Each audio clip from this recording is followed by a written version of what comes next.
You're listening to the World's Team Podcast. It's not just America's team, Cowboys Nation. It's the world's team. Now, here are your hosts, Paul Stewart and Mike Poland. How about them Cowboys? Hello, Cowboys Nation, and welcome back to another episode of the World's Team Podcast in partnership of the Believe Network. And I am your host, Paul Stewart, joined as always by my good friend, my brother, Mr. Mike Poland. How are we doing? Yeah, good. But positive vibes, mate. You know, remember a couple of years ago, we went through that stage of doing the statement from American Pie where they were like, and we banned it. We banned ourselves from saying we got confidence is high. Remember that year? Yeah. I want to be going back down that route, but we banned ourselves from doing it because we put ourselves in a bad omen when we started doing it. Yeah, like, I mean, looking what we've done as of right now, like, I'm still high from the George Pickens trade. I'm still high from it, and rightly so. I think a lot of Cowboys Nation are and rejoice the fact that we've got ourselves a really good wide receiver 1B. Like I would say he's like you could mark down him as wide receiver 2 in a way. You could. You've got an X. Like put it that way. Have an X receiver on the outside. Absolutely, to help with likes of CD Lamb, and it's just going to help the likes of Ferguson and even with the run game as well. So It's a great move. But yeah, I just don't want to jump into what most of us at Cowboys Nation do is get well ahead of ourselves. Overproject.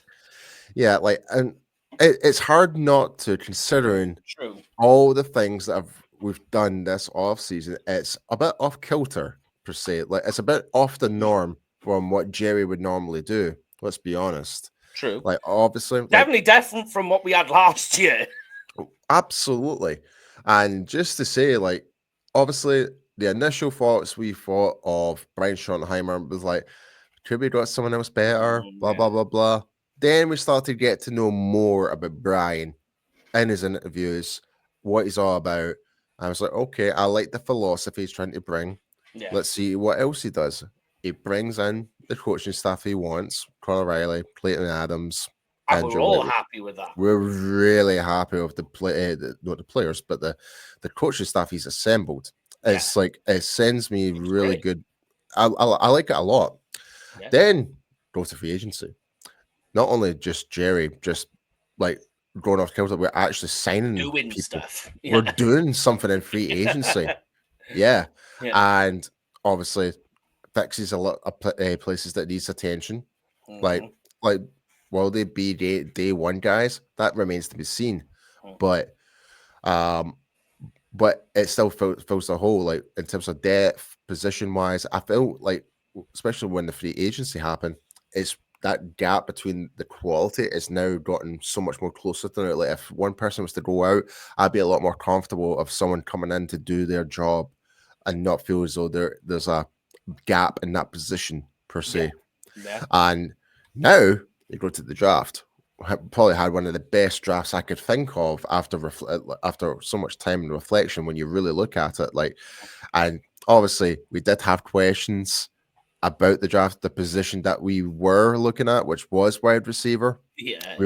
We were just like, we haven't drafted a wide receiver, but we kind of knew that after the second round because, like, and you yourself, mate, like, you've done your grades, you've done all the draft analysis. There wasn't really, and you're like, for a lot of people's minds, there didn't seem to be any sense to draft the wide receiver if it's not going to be better or what we've already got, even at the wide receiver free position. So then, obviously, the big news happened last week. The George Pickens trade.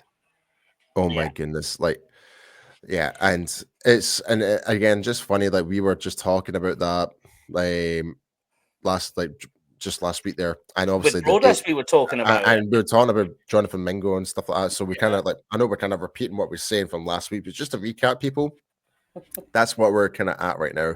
But now, obviously, rookie minicamp has happened, etc. But man, it's like And just everything that Schottenheimer's been saying in the interviews, what in terms of what he wants to do to the locker room, sign me up. Like, it's like, he's not put a wrong foot down, in my opinion, as of right now. So far. So far.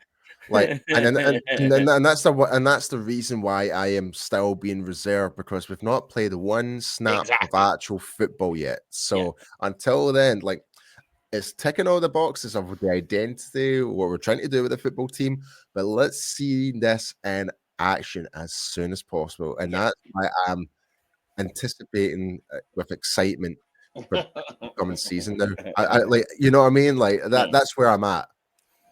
Yeah. Until we could all be happy with all these moves, but until they start getting wins and putting points on the board, it kind of it's all for nothing in that sense. But potential. The potential is what gives us such high hopes. I know, and that's one thing we're really guilty of. We like, and it's nothing. It's not a bad thing. Like you always called being a fan. It's called, exactly, that's what it is. Like you always want your team to win the Super Bowl every year. You want that, but obviously there needs to be a realistic aspect. It's like, is our team doing enough to actually upgrade our team right now? And I think as of right now, yes. Is there still moves still likely to happen? I would say yes, but. In relation to that, though, Mike, we have had some news coming from, like, Jane Slater. Obviously, she came out and said Nick Chubb, and I can't remember the player's name. Do you remember? It was Stephon Gilmore. Stephon Gilmore, thank you. So there's no, like, it seems to be that's not going to happen. Like, Nick Chubb or bringing back Stephon Gilmore is never on the table. So apparently. Oh, you still there? Yeah, no, I mean, no, I was saying that Jane Slater was saying that not only are they not in play, she was saying that the comments she was receiving was they were never in play. Yeah.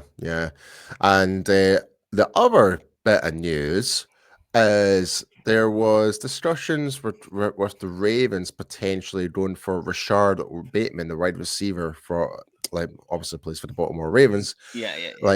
But that was obviously, if you were to have the choice, would you have Rashod Bateman or would you have George Pickens? I'm sorry, for me, George Pickens all day long. I take Pickens over Bateman.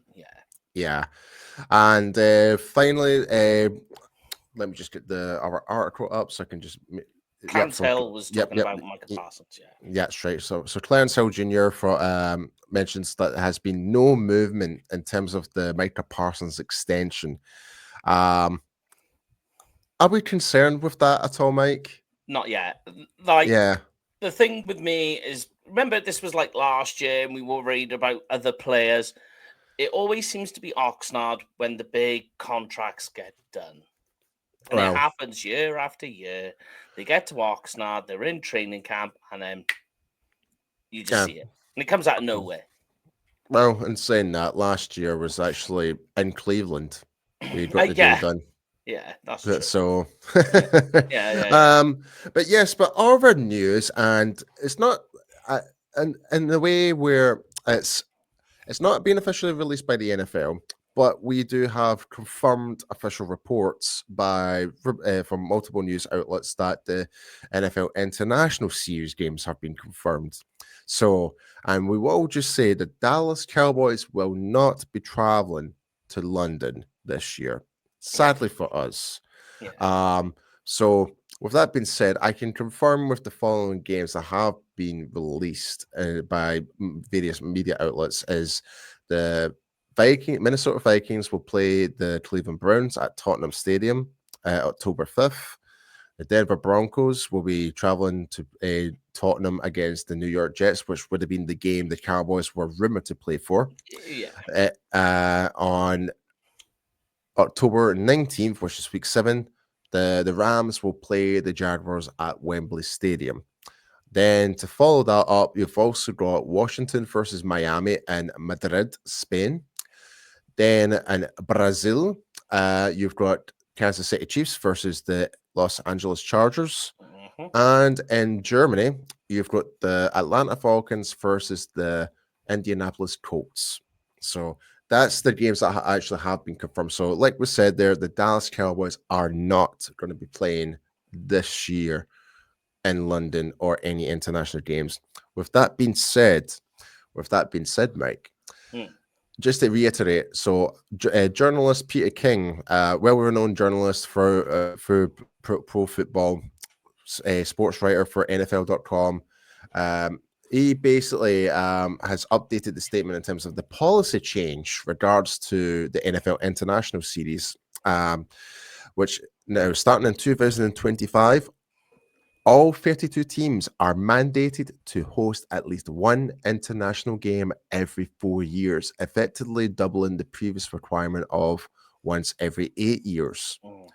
So that was the original one. So it's every 4 years. And like we kind of mentioned, like the Cowboys are front runners to be hosting the next Mexico game once we don't have any information when that's going to happen in terms of is the stadium being fixed or Yeah. what location. Like we still haven't received that, but it's either going to be 2026 or 2028 is when that's going to happen based under this new policy change. So I would definitely keep your eyes on that, especially Cowboys Nation and Mexico. Keep your eyes out for that one. But also, Mike, rookie training camp, all the boys are back as well. So hit me with it. What's been happening in Dallas right now? It's been the rookie mini camp, which is exciting. I've been going over all the UDFAs, going through some of them. Some of them more interesting than others. But the rookie mini camp, the first thing I was most important, or what I found most important, was Siobhan Revel. We know about the situation with the knee. We knew that he's starting on PUP. I was worried. Go on. It's Savon. Savon, okay. Okay. Sorry, Revel. Mike. Yeah. We'll just call him Revel. Yeah. So ACL injury, all the rest of it. Goes into rookie mini camp, and he's got good movement. There's a lot of good movement there. He comes out.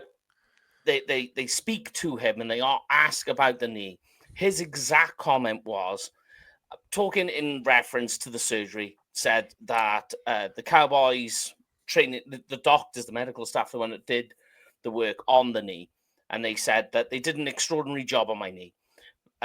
He said, for me to be walking the week after my surgery tells it all.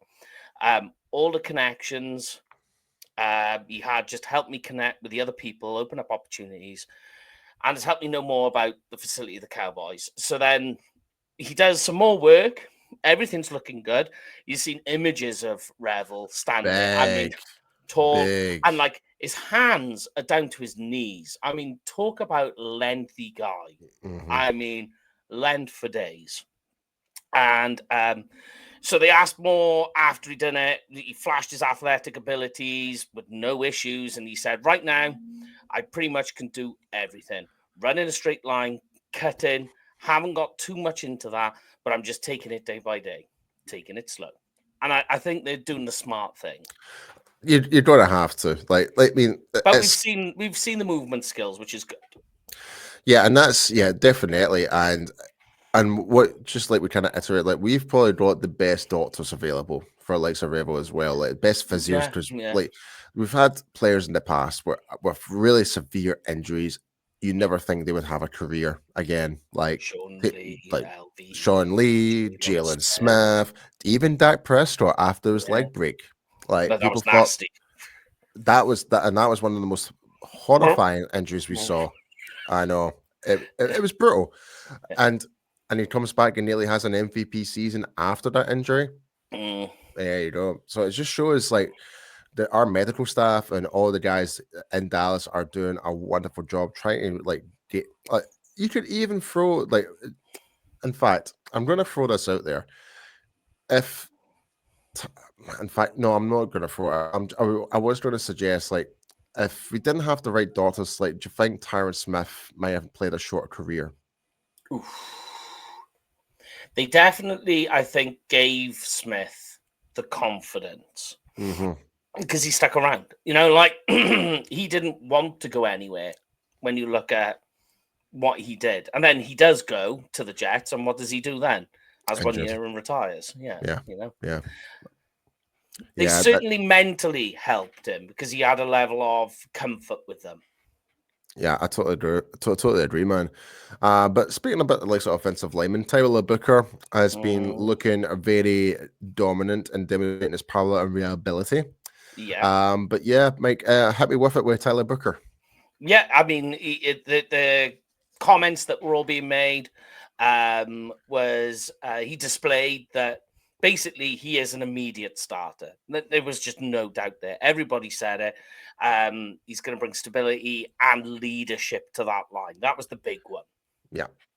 Also, we've got our second round draft pick, Donovan Ezaraku, looking very impressive as well with his pass rush and his like skill sets and his quickness. But yeah, he's made some comments with the press as well, Mike. Yeah.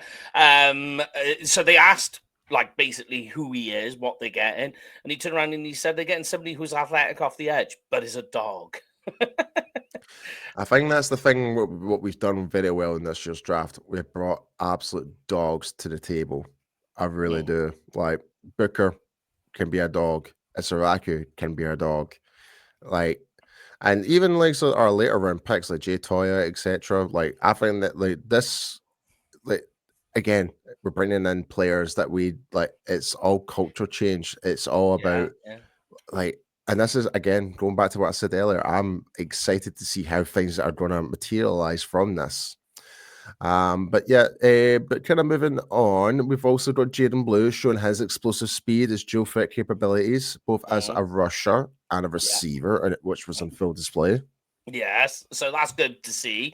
There's a lot of anticipation with Jaden Blue, I think, because he's just so he is a very, when you think about the type of running backs the Cowboys have always drafted, like if you try and think of a mold, there's a couple of different molds that they go for, and Blue is just like completely different to what they've ever drafted. You know, when you think about it, like we've never really had this type of guy. We've had shorter type of guy, but we've never had these like these quick, explosive, bursty, with some bulk behind them that he has, and is this dual threat. He's very different, so I think that puts an extra level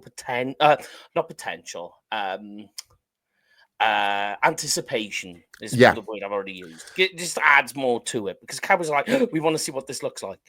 Yeah, absolutely. And yeah, because when you look at the running backs we've done in the past, like you can go all the way back to like say Emmitt Smith, Ezekiel Elliott can be very similar in some regard in terms of the style of play. Even DeMarco Murray, Darren McFadden, very similar in terms of like the type of style of running back that we're going for. Like they can run the ball very, very well, but you can still put your shoulder onto someone and knock them down. Right. But whereas the Jaden Blue one, a little bit different. Very different. You know, you go, you know, you think you can continue with that type of mold. Think of Barber, you know, those big type of bulky type guys. That seems to be the way that they go. They don't really ever seem to go down this road, and they have. I mean, like he's already made the comments as well, saying, I've always dreamed of having an opportunity to play on the biggest stage for my home state for so long. So basically, he's like saying that he's wanted to play for a team. He's wanted to stay in Texas. He's got this opportunity. Here he is, and he does not want to squander it. And I think the important factor there is the fact that he's staying in state. So he's got that home crowd behind him. A group that are already there. So I think that adds an extra level of determination to him, which I quite like. Yeah, totally. Also, Phil Mafa's been making comments as well. Happy with him, Mike. What's Phil Mafa been saying? He said he's talking about his versatility because, he's seen what Jaden Blue is doing. Yeah. And he's saying, I feel like I do a bit of both as well, just because being a bigger guy, I feel like I'm light on my feet. I can make defenders miss. I feel like defenses, I'm really expecting that. I like to change it up and keep them guessing. And I like that. So, we was always saying, we was expecting this thunder and lightning thing, but maybe they're going to try a little bit of injecting different parts of the game to both of them. You're going to see Jaden Blue hitting the A gap. Yeah, but it'd be quite a surprise, put it that way. Yeah, but yeah, like I Phil Mafa, I think he kind of fits more. And like me personally, I think like of those list of running backs I just mentioned, former Cowboys running backs, I think Mafa kind of fits more into that style of play more with those guys compared to like the Jaden Blue. Yeah. I like that tandem though, and from everything that's been said, that they were both looking great. They were both fine. There was like no negative comments. Like the thing I always take from these mini camps is the positive comments are like, you kind of have to take most of it with a pinch of salt because everybody's going to be. But it's when you hear a small issue, like they might be like, oh yeah, he was okay, but he didn't do this.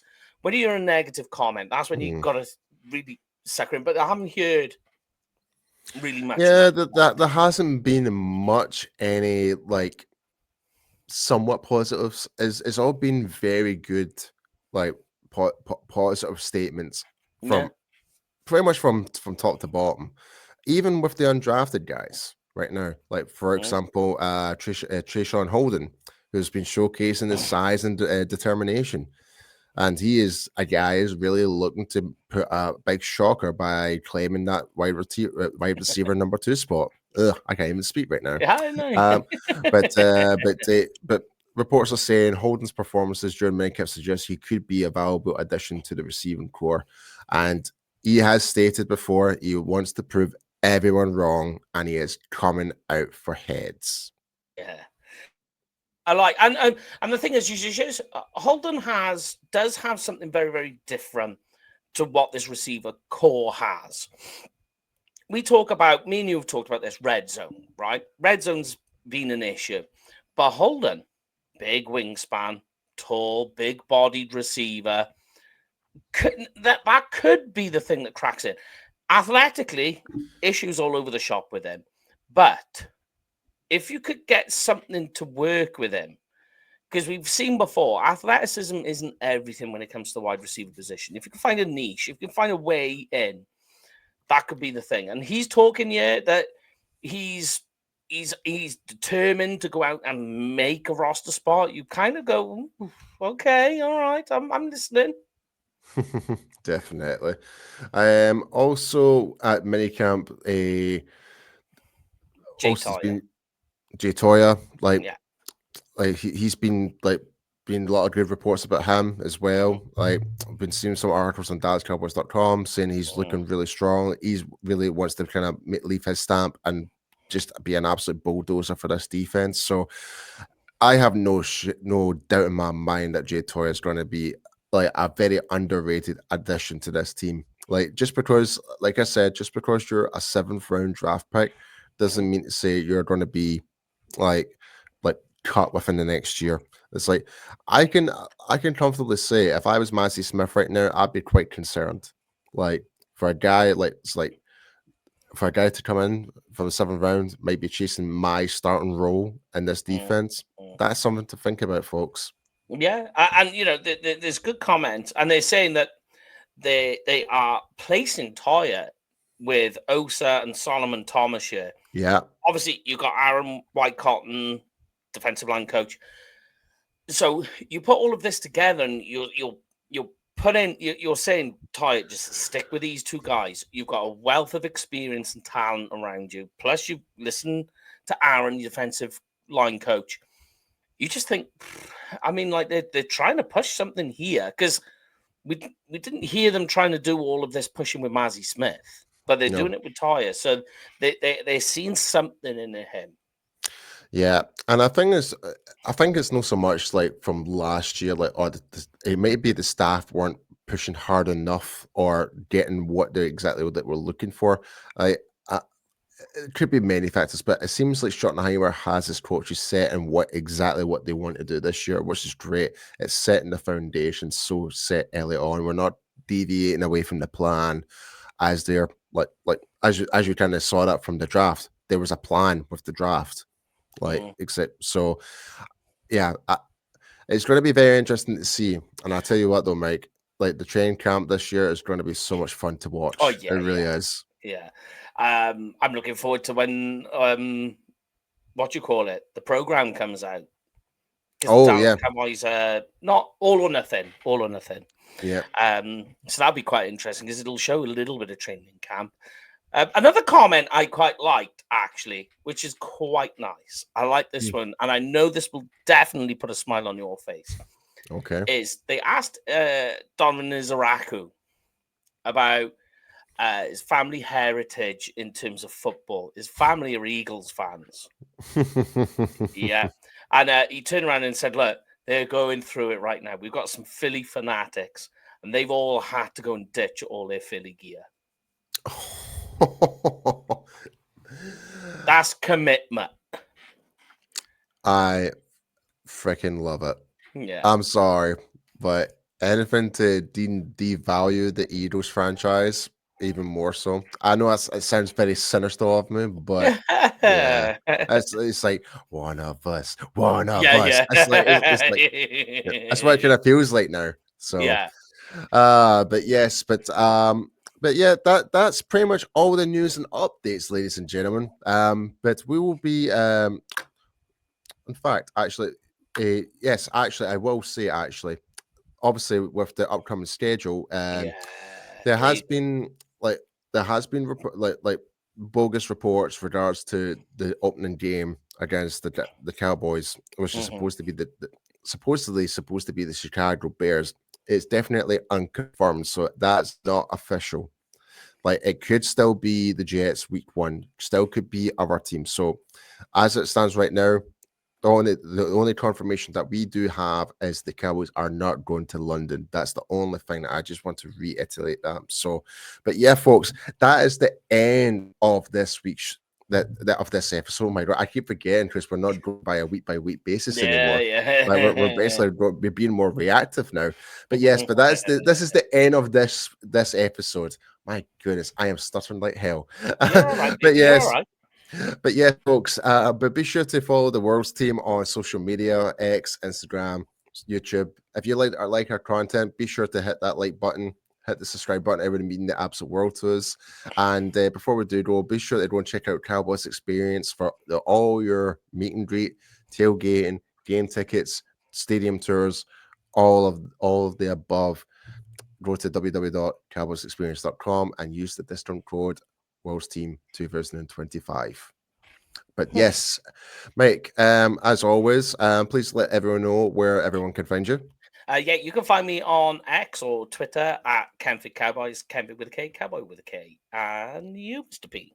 You can find me at I am P2 on X and Instagram. But yes, folks, that is the end of this episode. We'll catch you guys next time. And as always, here at the World's Team, it's not just America's team. It is the World's Team. See you guys next time. That's a wrap on the World's Team Podcast. Smash that like button and hit subscribe, Cowboys Nation. This ain't just America's team, it's your team. Touchdown! It's the World's Team, only on Believe, where real fans live. How about them Cowboys?